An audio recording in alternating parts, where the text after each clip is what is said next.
नमस्कार दोस्तों। अभी मैं गौर गोपाल दास जी को सुन रहा था।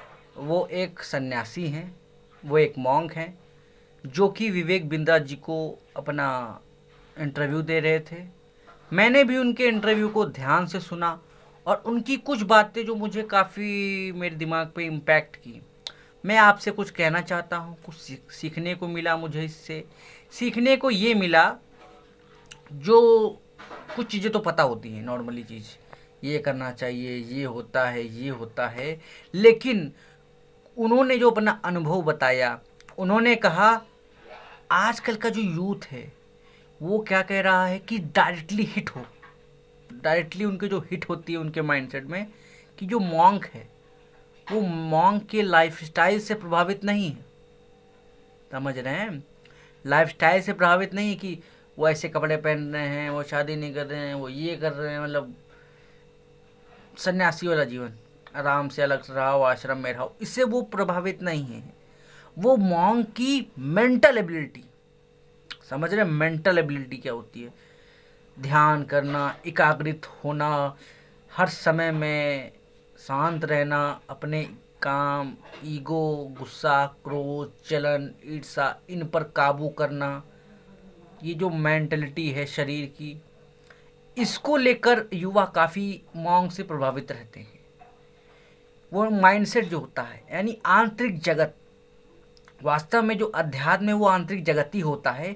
तो माइंडसेट का जो स्टेज है वो उसकी तरफ अट्रैक्ट हो रहा है आज का युवा। तो युवा जो है वो मॉन्क के जो मॉन्क, बहुत सारी स्पिरिचुअलिटी जो अध्यात्म से इसलिए भी जुड़ रहे हैं क्योंकि जो साधु संत विवेकानंद जो उनके विचार हैं वो तटस्थ हैं कि अपने मुक्ति की ओर बढ़ो, ज्ञान प्राप्त करो, जहाँ भी मिले उसको ज्ञान प्राप्त कर लो, मतलब ये सब ज्ञान होते हैं। लेकिन वो ज्ञान जो आपको गुस्सा ना करे, गुस्से को समझना, गुस्से को जानना, अपने अंदर की कमियों को जानना, वो आत्मज्ञान कैसे प्राप्त करे, वो आपको स्वयं से ही करना पड़ेगा।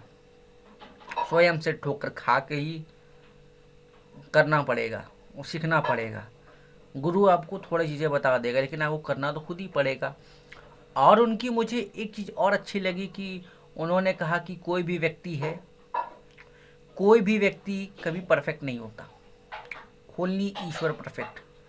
यानी कोई भी, आप किसी के भी समर्थक हैं तो यदि किसी ने उसकी बुराई की कि अरे अच्छा इसमें ये कमी, तो आप उसे भीड़ मत जाइए, आराम से उसके तर्कों को सुनिए और निराश ना होइए। किसी के बारे में कल्पना ही मत कीजिए कि अरे उसमें कोई कमी नहीं होती, कमी सब में होती है।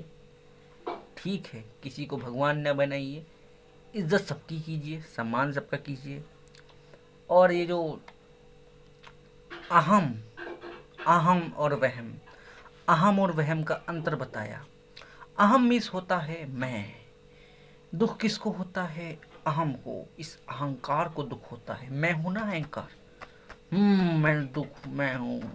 किसी ने कहा ओ मोटे, ये रोने लगा। किसी ने कहा ओ पोटे, मैं रोने लगा। तुम्हारा ये अहंकार है।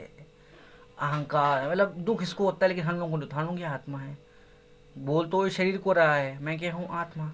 जब आपको अपने देह मानोगे अपने आप को तो आपको दुख होगा, लेकिन आपको मैं तो आत्मा हूँ, मुझे इससे मतलब ही नहीं। वो उसको मोटे शरीर को बोल रहा है तो शरीर किया, वैसे भी इसका कोई मतलब ही नहीं है। और वहम का अर्थ होता है मेरे से ही दुनिया चल रही है, मेरे बगैर दुनिया चल नहीं पाएगी। ये वहम होता है और ये सबको टूट जाता है मौत के बाद।